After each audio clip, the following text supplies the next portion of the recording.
On passe sur la dernière partie de cet épisode. Ce que je te propose, Kevin, c'est que je vais te poser une série de questions. Ça va durer plus ou moins 1 minute, donc c'est 1 minute selon le temps que tu prends à répondre aux questions. Mais on va faire je peux prendre le temps que je veux pour répondre? Clairement pas. Faut aller vite. Ok, très bien. Genre vraiment, je compte jusqu'à 5 dans ma tête. S'il y a 3, t'as pas répondu, c'est mort. Ok, d'accord. Ok, t'es prêt? En avant. Est-ce qu'un libraire est objectif? Non. Gagne-t-on bien sa vie quand on tient une librairie? Non. Tu parles encore manga après tes journées de taf? Oui. Le plus gros avantage du métier? Lire tout ce que tu veux. Ok. Le plus gros inconvénient du métier? Devoir lire beaucoup. Ouais. Ça devient presque un inconvénient parce que des fois t'as même plus l'envie. Le manga c'est trop cher? Un peu, ça commence. La première chose à faire le matin quand t'arrives à une librairie? Ouais, les réceptions souvent. Réception, ok. Combien ça coûte d'ouvrir une librairie? À peu près 200 000 la nôtre. Ah ouais? Je lâche les chiffres. Ok, travailler avec son frère, bonne ou mauvaise idée? Ça dépend de ton frère, mais dans mon cas, bonne idée. Ok. Elle est comment la concurrence à Lyon? Elle est forte, mais pas où on est. Donc c'est pour ça qu'on s'est mis assez loin. Parce que moi, on est tout seul dans notre coin. Okay. Mais sinon, elle est assez forte, ouais. Et c'est quoi une bonne librairie manga? Bah, c'est une librairie où tu t'y sens bien, je pense. Donc l'idée de cette petite question un peu en mode rapide, c'est qu'après on puisse développer un peu sur certains sujets. Ouais. Pourquoi est-ce que t'es pas objectif? Bah, en fait, forcément, tu pourrais être objectif, ouais. Mais moi, j'arrive pas à dire que quelque chose que j'ai pas aimé, dire que j'ai aimé, ouais. Ou quelque chose que j'ai aimé et vraiment ne pas le survendre. En plus, j'ai ce problème, moi, c'est que quand j'aime quelque chose, j'ai envie de le survendre, j'ai envie de mettre mon âme dedans et tout. Est-ce que du coup, c'est pas un peu ce qui crée la librairie, tu vois? Ouais. Je veux dire, si t'arrives avec un mec qui te fait juste une description hyper objectif, hyper beaucoup trop pragmatique du truc, bah tu vois, genre tu te retrouves à lire un résumé en fait. Bah je pense. Et d'ailleurs, on a souvent des commentaires ou des avis qui nous disent qu'on est de bons conseils. Et je pense que ce qui fait notre force aussi, c'est que de toute façon, ce qui fait la force de chaque librairie. Mais en fonction des goûts des libraires, tu peux aller pareil dans une librairie ou une autre quoi. Et nous, on a de la chance qu'on est quand même plus un public seinen, seinen josei tout ça. Et du coup, on a une clientèle vachement seinen et il y a une représentante un jour qui nous a dit qu'on avait de la chance parce que on a vraiment une clientèle qui nous ressemble et du coup on échange comme des potes en fait on parle de manga comme des potes, on aime un peu les mêmes choses donc ouais c'est trop ça régale c'est franchement c'est génial on passe un peu au deuxième sujet que j'avais abordé qui était un peu quand on gère une librairie c'est aussi un côté financier. Toi tu l'as dit, vous avez mis 200 000 quand même avec à peu près le coût global. Ouais, ça doit être à peu près ça, ouais. Faut savoir que si t'ouvres une librairie à Charpennes à Lyon ou si t'ouvres à Saint-Amand-les-Eaux pour donner un fled, enfin, ça c'est mon influence. C'est pas le même. Ou à Bellecour, c'est pas le même non plus. Ouais, voilà, encore c'est encore différent. Ouais. T'as les locaux et moi j'ai une question qui m'intéressait qui était un peu plus dans le détail. Quand tu veux fournir ta librairie, la remplir de titres, comment ça se passe? Tu vois, quand tu dis ouais, c'est fait au fur et à mesure t'as les assorts, t'as les nouveautés, mais au début tu dois choisir une base de livres. C'est pas mal de nuits blanches dans notre cas où en fait déjà tu contactes les distributeurs et les diffuseurs qui regroupent les maisons d'édition tout ça. Ensuite ils t'envoient leur catalogue et tu te tapes le catalogue en entier et tu choisis ce que tu prends ou ce que tu ne prends pas. Faut aussi choisir les distributeurs en amont. Complètement, ouais. Okay. Et encore une fois, nous, on fait que du manga. J'imagine les librairies généralistes qui doivent se taper toutes les maisons d'édition, parce que nous, il n'y a pas toutes les maisons d'édition, il n'y a pas tous les distributeurs, et on choisit parmi le manga. Mais quand tu dois choisir un peu de manga, un peu de BD, un peu de romance, un peu de polar, un peu de... Bon, laisse tomber, hein. Franchement, je sais faut être vraiment accroché quoi. Puis nous c'était plaisant au final parce que tu choisis des mangas dans ta liste. Exactement. Tu dis ah ouais ceux-là. En fait t'as ceux que tu es sûr de vouloir.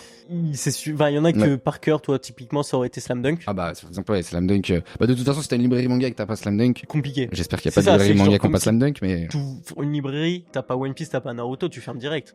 C'est on va dire la base quoi. Il y a même pas de questions à se poser. Mais après ça va plus être dans les trucs un peu de niche ou alors exemple tout bête Slam Dunk dans une librairie tu peux trouver des fois que les 5 premiers tomes et le reste c'est sur commande. Nous on a par exemple Kuroko no Basket, on a les 5 premiers tomes aussi je crois et le reste c'est sur commande. Et il y a peut-être un libraire qui va te dire ah non mais moi j'ai tous les Kuroko, c'est logique. Et après ça va être en fonction du choix du libraire et des goûts aussi quoi. Donc et du coup vous avez combien de références ici vous? 8000 à peu près je pense maintenant. Quand tu achètes des mangas, t'as un genre de délai je crois pour payer ou un truc comme ça c'est les fournisseurs laissent 60 jours à peu près pour fin de mois pour régler ce que tu commandes.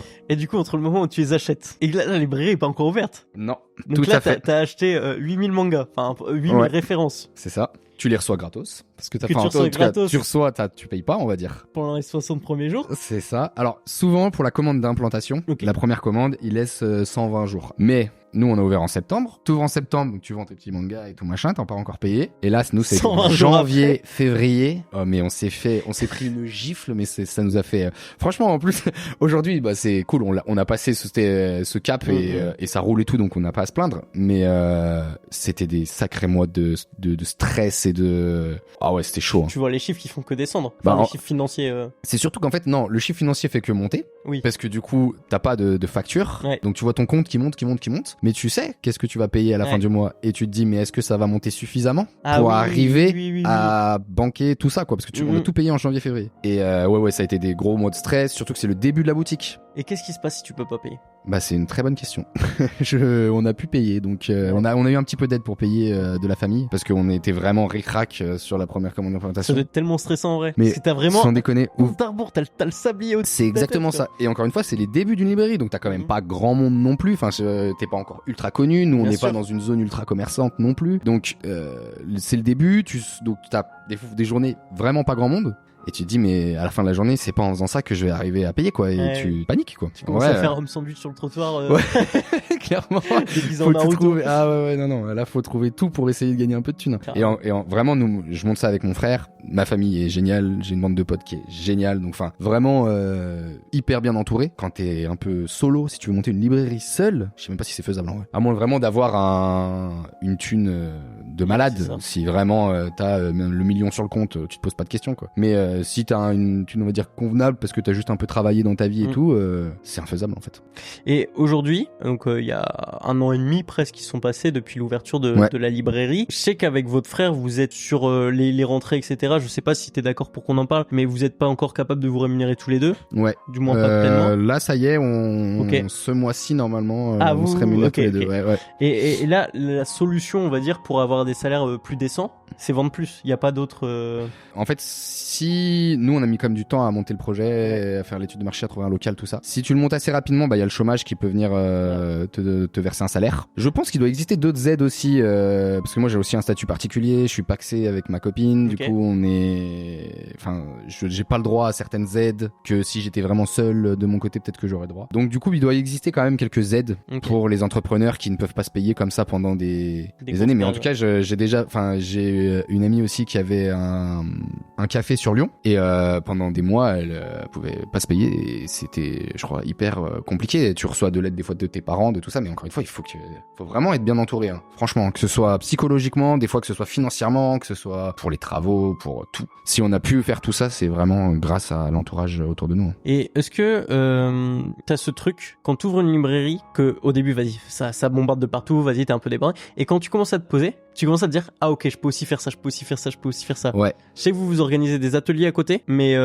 enfin tu sais typiquement il y a des librairies, le Renard Doré par exemple, toutes les semaines il y a un auteur. Complètement. Tu vois, Ah ouais, c'est la frustration actuellement d'être encore sur le lancement et qu'on est que deux. Du coup, vu qu'on est que deux, qu'on a ce petit côté café, ça fait tellement de choses à gérer, plus la communication, on s'occupe de tout. Donc en fait, le temps disponible pour organiser des choses, il est faible. Parce qu'en fait, quand t'as fini toutes les tâches de la boutique, il faut quand même aussi lire pour se tenir à jour de plein de choses. Donc en fait, le temps est très faible pour organiser des choses. Donc c'est pour ça qu'il y a des moments où tu verras, il y a des moments où on organise plein de trucs. En un mois, on a plein d'événements. Et là, par exemple, en janvier, c'est un peu mou parce qu'en fait, on vient de se taper décembre et qu'on est sur les rotules et que il faudrait qu'on s'y remette et on va s'y remettre, mais le temps de rattraper un peu le retard qu'on a pris et tout. Mais par contre, une fois que comme t'es le Renard Doré qui a cartonné et qui maintenant a une équipe quand même bien en place, bah là je pense qu'il y en a quelqu'un qui s'occupe vraiment que de la com et des ateliers et des organisations d'événements, d'autres qui s'occupent vraiment que du boulot de libraire. Nous on est obligé de faire un peu tout, quoi. Donc pour le moment c'est dur d'arriver à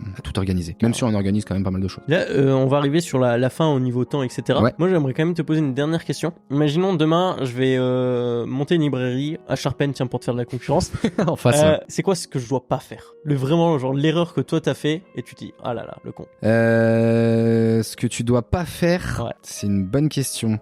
Fais gaffe à qui tu t'entoures en termes de professionnels. Ah ouais? Parce que on s'est entouré de plein de gens que tu vois, autant que ce soit avocats, comptable, conseiller etc. immobilier, comptable, quoique nos comptables, enfin, il est cool notre comptable, mais on s'est entouré de vraiment plein de monde. Et dans tout ce monde-là, il y a eu vraiment beaucoup de monde où c'était catastrophique, quoi. Et où j'ai dû tout refaire derrière, parce qu'en fait, le boulot était pas bien fait. Donc il y a plein de professionnels qui, au final, t'es presque fatigués par leur métier. Ouais, je pense. Et en fait, au final, t'es obligé de tout refaire derrière. Et bon, après, tu deviens bon à ça. Mais par contre, ça fait perdre du temps et de l'énergie. Mais bon, après, là, je te dis ça, faut faire attention à qui tu t'entoures en termes de professionnels. Mais ça s'applique aussi à la vie. Bah, ça s'applique clairement aussi à la vie. Mais c'est aussi difficile, tu vois. Quand tu connais pas le milieu, comment tu sais si la personne est forte dans ce qu'elle fait ou pas, c'est aussi compliqué. Tu prends un mec qui a déjà lancé 3 entreprises et vas-y, sa librairie, c'est sa 4e. Vas-y, ça va aller tout seul, ça. Ouais. Mais tu prends un mec comme toi, tu vois, qui était, t'étais salarié. Oh ben ouais, dans le transport logistique, donc ça avait rien à voir avec le milieu, etc. T'arrives dans dans un milieu que tu peux faire que des erreurs, en fait. Complètement. Donc compliqué. Tu peux faire que des erreurs et au final, on en a fait plein. Hein. Après, on a toujours réussi à retomber sur nos pattes, donc c'est cool. Et aujourd'hui, on les fera plus. Donc en fait, t'es presque obligé de les faire, hein, je pense. Ouais. Et puis je crois que c'est même un passage un peu obligatoire pour derrière te perfectionner. Ouais. Et bah trop bien. Petit message de fin. Vous pouvez venir à Tsukimi. Hein. Ah ouais, de ouf. Franchement. Si vous passez à Lyon, c'est à Charpennes. Clairement. À côté du métro, donc foncez. Et sinon, pour ceux qui écoutent le podcast régulièrement, etc., et qui souhaiteraient soutenir l'avancée du podcast, vous pouvez nous soutenir sur Tipeee. Le lien est dans la description comme d'habitude. Et on vous dit au mois prochain, au mois de février, avec sûrement une partie un peu post-Angoulême, avec des petits du coup, retours. Tu pourras nous raconter tout ça. Exactement. Et des petites actualités, parce que là, moi j'ai un mois qui est très chargé. J'ai vu là. Hein. Énormément j'ai de vu tournage. sur ta story. Hein. Oh, c'est quelque chose. Content, hein. Mais ça va être assez. Ça va être intensif. Hein. Et ouais, c'est très cool. C'est chaud. Donc on se dit à la prochaine pour un nouvel épisode de Croissant de Lune. À la prochaine. Simplement.